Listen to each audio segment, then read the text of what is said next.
This recipe is for the Sachet low protein machine bread, and we're going to be using the Sachet low protein all-purpose mix to make one large loaf in a machine. The machine I'm using is a Panasonic, and it's the SD2500 model. That's the latest model, and I've done a lot of testing with different machines over the years, and the Panasonic always come out tops. I want to plug it in and switch it on at the socket. Then you want to set the program you need. For the Sachet low protein machine bread, you need the basic rapid program, which you can see here on the menu is 02. So I'm just going to set that 02. Now the default setting for the size of bread loaf is the extra large. That's fine, that's what you need. And the crust setting, you have a choice of light, medium or a dark crust. Now I like to set it to the dark crust. Do that, so it'll take, it says there, 2 hours to complete, and when it's done there'll be a little bit of beep so you can take it out. So what you need to do now, open the lid and take out the bread pan. Now the bread pan has a paddle in the bottom, and it's very, very important to have that fitted in the very base. Like that. Make sure that goes in there, because that is what actually turns and kneads and mixes your mixture. Now, even on a summer's day, that bread pan is cold. It's too cold for making bread, so I'm going to warm it up just by taking it to the tap, running some hot water into it.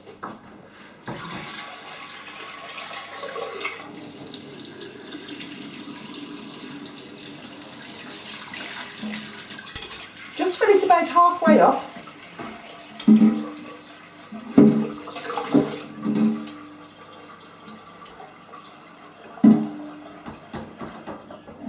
And then leave it on the side while you prepare the rest of your ingredients.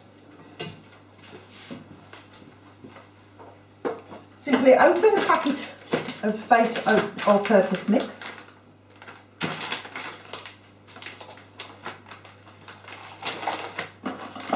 And you've got a sachet of yeast in there as well.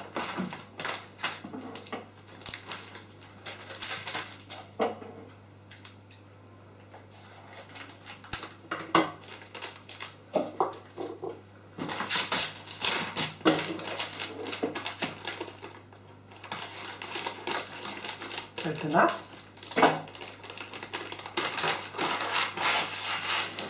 Then you will need a little bit of oil. Now you can use anything from 50 ml up to 120 ml in this recipe. If you need extra calories, use 120, but I'm just going to use 50. And use a baby's bottle, because it'll be by far more accurate than a domestic jug like that. The next ingredient you need is browning. It just takes the whiteness off the crumb of the bread. It's just basically a dark brown colouring. Usually it's used for casseroles and stews and gravies, that kind of thing. If you don't have this, you can actually use a little bit of cold tea when you're adding, you're mixing your temperature of your water, and that will just be enough to take the whiteness off the bread. The next ingredient you need is salt, and you need 2 teaspoonfuls of salt. That's very important because you're going to be making a large loaf, so you do need 2 teaspoonfuls. Next, you need some warm water. Now you need 450 ml of water to make in this recipe.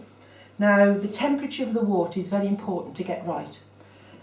If it's too hot, if you put your fingers in the water and it stings, it's going to be too hot and it'll kill some of the yeast. And then you'll have a very, very heavy loaf that's not going to rise at all. If the temperature of your water isn't warm enough, you're going to have a loaf that's going to have large holes because the ingredients aren't going to be dissolved quickly enough. So I'm going to take a jug and just run my hot tap until it's hot, and pour a whole jug. And it's just a matter of playing around with the hot and the cold until you get the temperature right.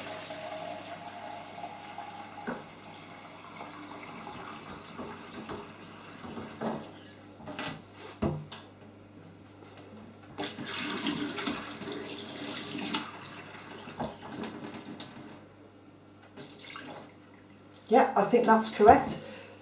The best way I can describe it, really, the temperature of the water is hotter than hand hot, but not enough to sting. But if I got a brand new born baby, very delicate skin, that water would be just slightly too hot. I would think about putting a little bit of cold on top of that for the baby. So all ingredients prepared.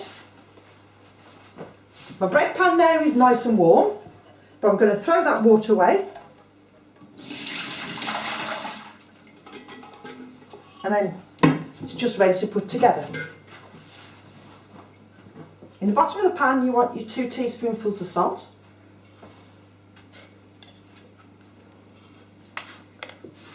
You want to add the oil. And just a couple of drops of browning.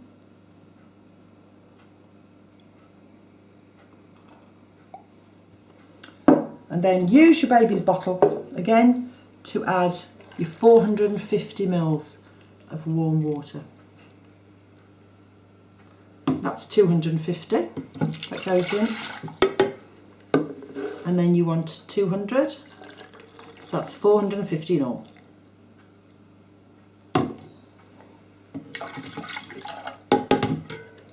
You very simply add the whole packet of the all-purpose mix. This is why I like these machines. The bread pan will actually hold the whole packet of mix. And then on top of that goes the sachet of yeast.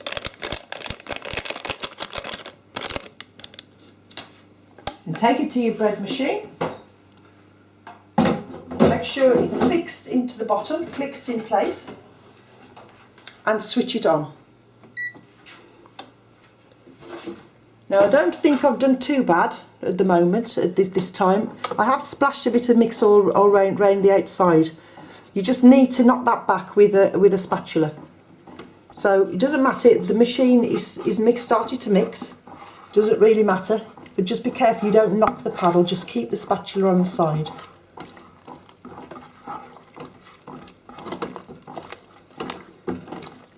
The machine started already to do its work. Just don't waste any. Just going to knock that back into the pan, and I think that'll do. Close the lid, and then it'll be 2 hours. In 2 hours' time, it'll beep and it'll be ready to take out.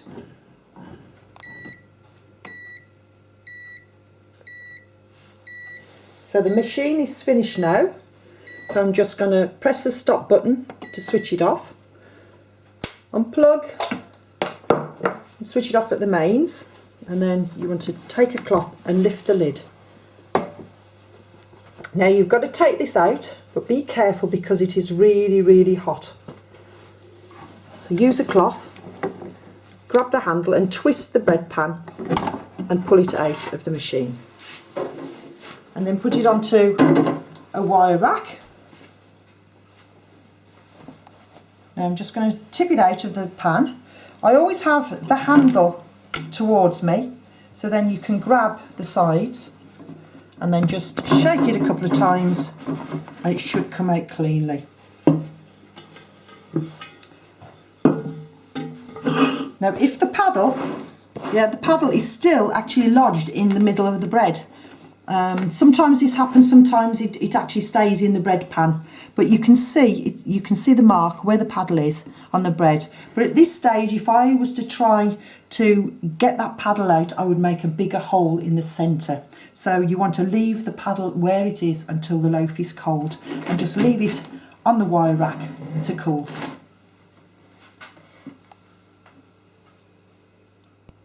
Now the loaf is completely cold now, so before you slice it, you must take out the paddle that was left in the bottom. So all you do, you can actually see where the paddle is. So all you do, use your finger or your thumb and just gently break the crust around it. And then just grab it and then just pull it out nice and straight. Now to slice, you can use a sharp bread knife because they're large enough and have a serrated edge. Now put the knife at right angles on the top of the loaf and use a sawing motion very, very gently. Hold the loaf steady, but don't press or squeeze, because although it has a nice crust, the inside of the loaf is very, very soft. And as you can see, well, I hope you can see, it is lovely, lovely and soft. Now, I know a few families who leave the loaf for a few hours or even the next day before slicing it, because the bread is slightly less soft, making it a bit easier to slice. Or you can buy a bread cutting guide from kitchen shops or on the internet, which you might find very useful.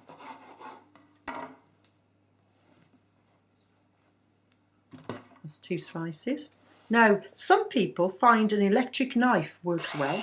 Just the same, put the blade at right angles, but just glide the knife through the bread. There's no need to saw it. Just glide it, just push it right down to the base of the loaf. And then you just continue to slice more if needed, and you can cut slices to any thickness that you want. Just remember to gently glide the knife through the loaf, right down to the bottom, and then just cut through the base crust.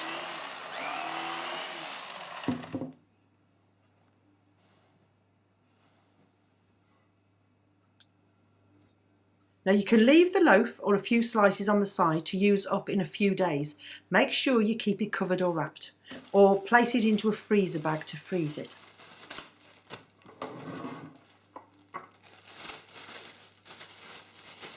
Just get a freezer bag, put the loaf in,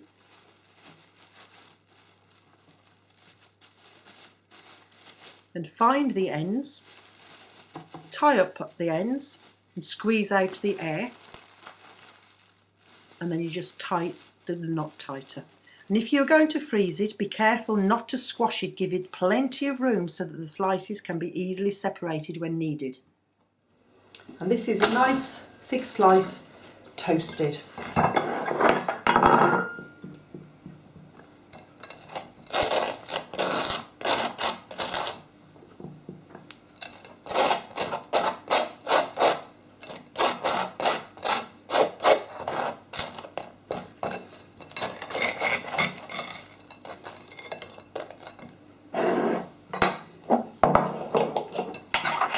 And delicious with marmalade or jam. Lovely. And that's lovely at any time of the day.